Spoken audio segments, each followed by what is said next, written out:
your name My and name keep is working. Joseph Hickman. I live over here in the Highland Park, southern tip area of Richmond, Virginia.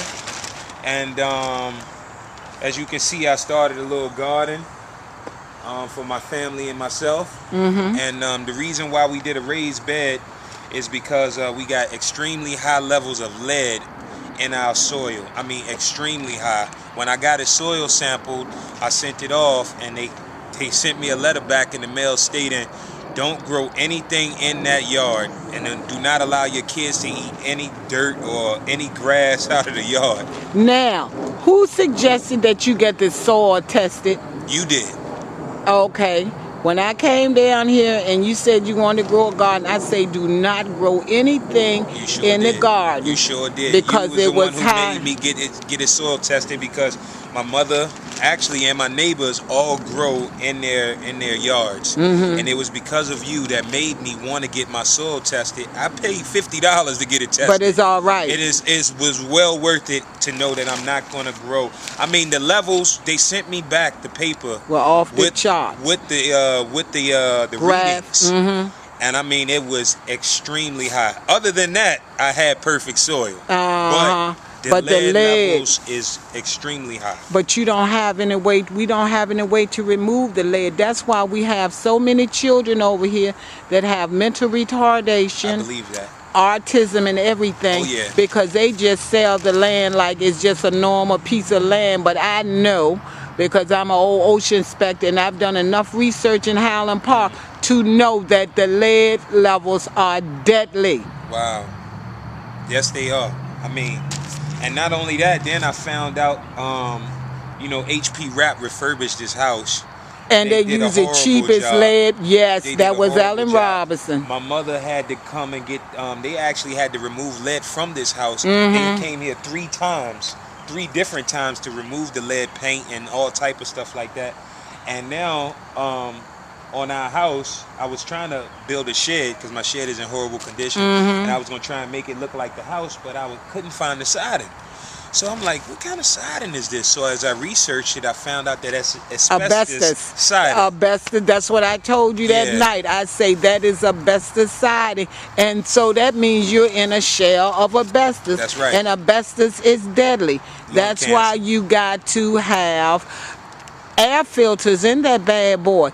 People just buy these houses because they're inexpensive. Right. But they do not know what danger they put their whole family into when they move into these shells. So I stopped by here also to see how you were doing, but also to ask for an interview about this boy Billy that I brought down here with this wood. I was so disgusted. And where the tree at you had cut down, this big tree right here, that he had cut down, I needed wood to stay warm because the city wouldn't give me any oil. Remember I had the wood, you blessed me with the wood? Yes. And Billy hollering about he had the splitters and the choppers. Right. I fill that nigga truck up with wood. Right. With oil, with gas. We got the wood, we went and got gas, and we went and ate. Spent $40. And that night when he dropped me off at the house, he claimed he was so tired, he was going to bring me the wood the next day. Well, guess what? I never got the damn wood. The little pieces some little pieces I could take off the truck, I did. But he claimed he was going to bring me the wood. So he never brought the wood. I filled his gas tank up. I helped put the wood on the truck. I fed the nigga like a king. More than one time. He never brought me the wood. So now I went downtown and took out the one, because I don't like people stealing from me. He lied like that. He ain't never bring the wood back. And guess what? At S&K, because he know I took out the warrant on him to go to court, he's standing up there trying to set me up, telling people I'm this and I'm that, so these people will hurt me. When I'm sitting at the bus stop, these niggas walking around with their hands in their pocket like they want to do something to me. But I can put my hand in my pocket too. But I wanted a witness to see that you were the man that blessed me with the wood. I never got to burn the wood. I was cold a couple of nights. I went around his house. He claimed he was going to bring it back the next day. I called, he ain't never answered the phone. I went around that nigga house, he's laying back in his recliner with his nebulizer, talking about he didn't feel good. I said, but you could have called me.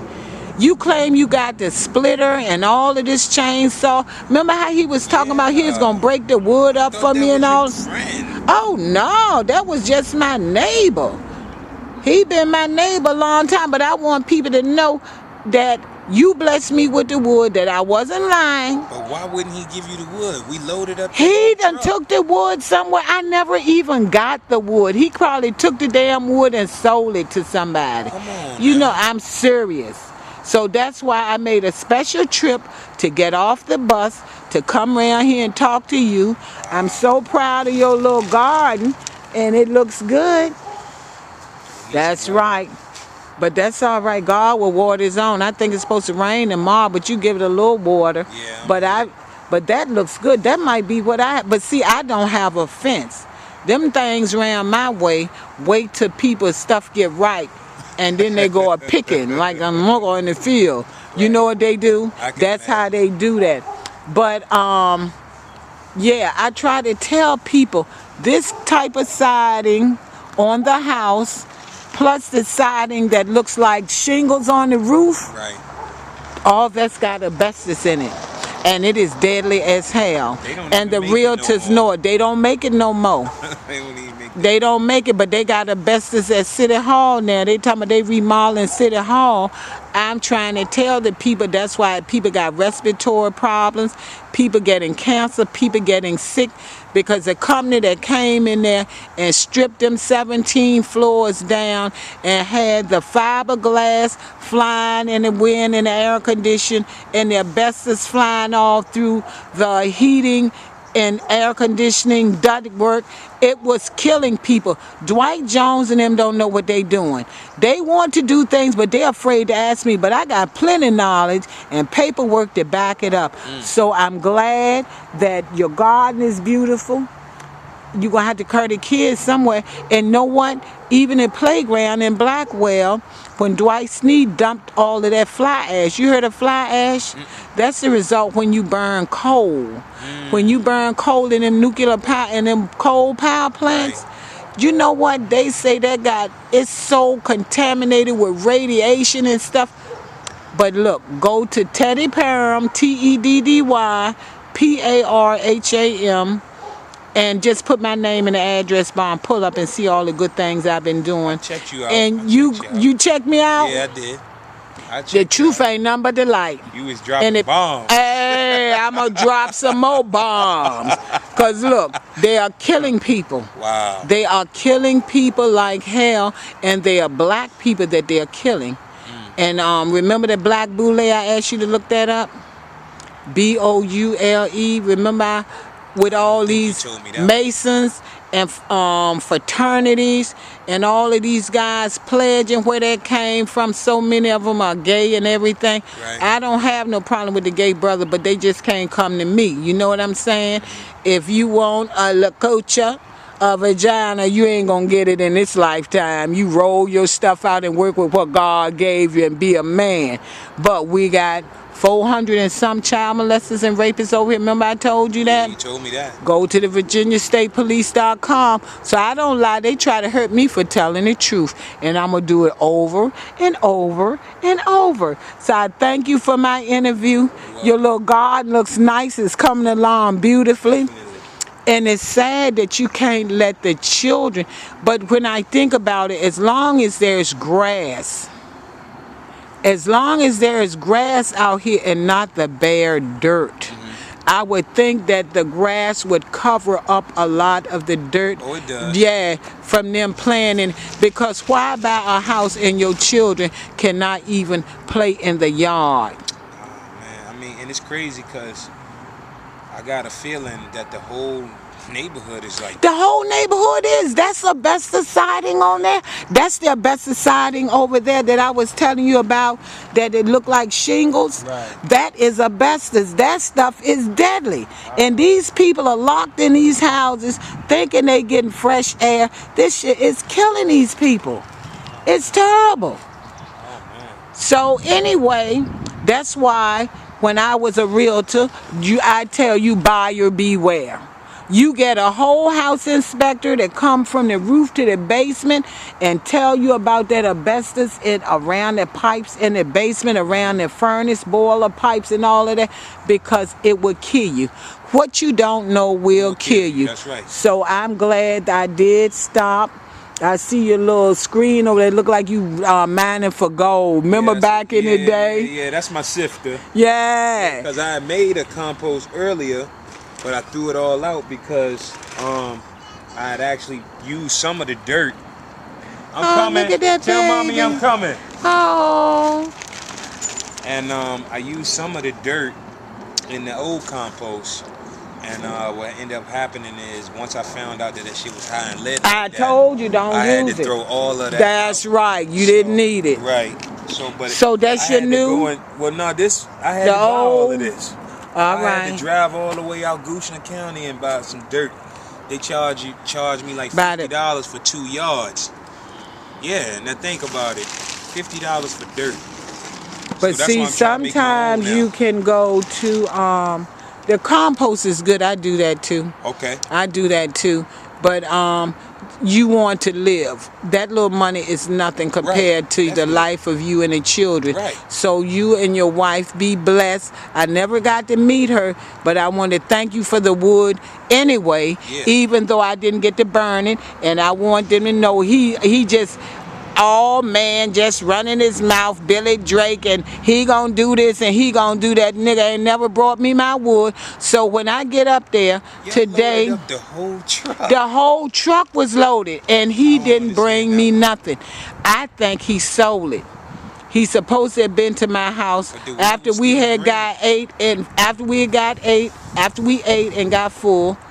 You know how niggas do, they get lazy. So he said he wasn't feeling good.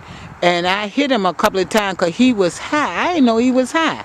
He was nodding out at the wheel going across the double yellow line on the Burnham Avenue. So I'm sitting there and I just hit him. I said, nigga, you wake up or pull over.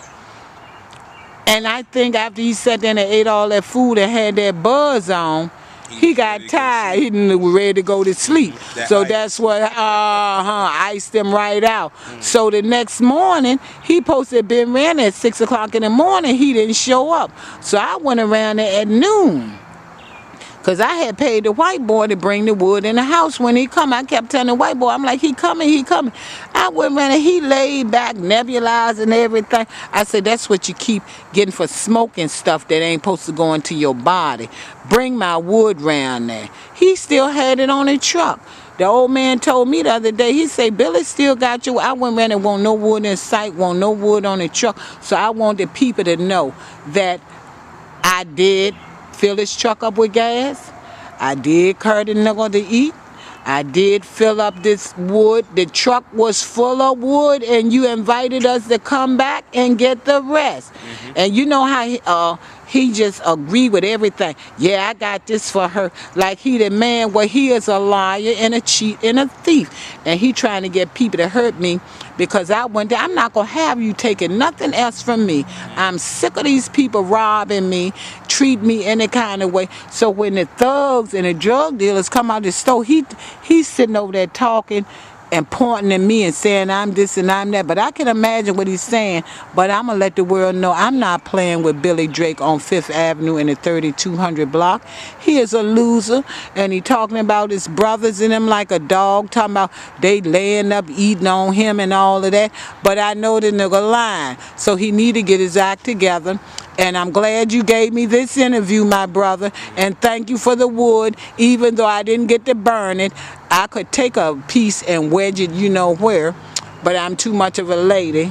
I'm going to let God handle him. So thank you for my interview. Yeah, no problem.